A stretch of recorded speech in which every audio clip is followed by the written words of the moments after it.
voice, again, project. Because again, this is super loud, right? Think about this. Good job, thank you.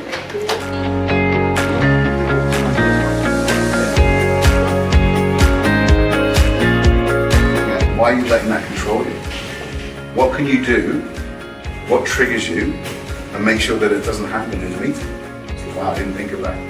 So you know you have this meeting every week, prepare for it. You know there's going to be issues. Relax yourself.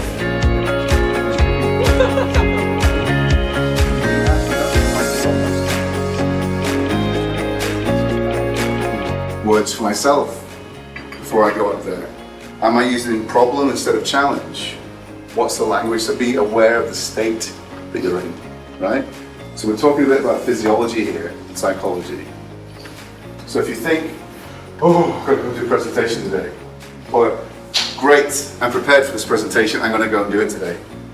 So we've got to think about this before we go in. We're getting a bit more, this is what sets people apart with really powerful presenters, with really good executive presences, preparing for what may go wrong. Are there things that I can't control? Do I let them really affect me? If you can't control something, just let it go. Right? So we have to think about body, focus, and language when we're thinking about the state.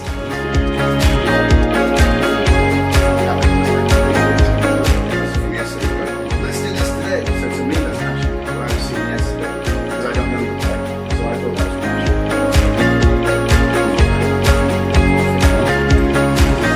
was. If you're naturally fast, always slow down, even if it's with colleagues. And if you're naturally slow and paced, you have to speed up a bit. You can't match it to absolutely everybody, you can't, but record yourselves, right? If it's fast, slow down.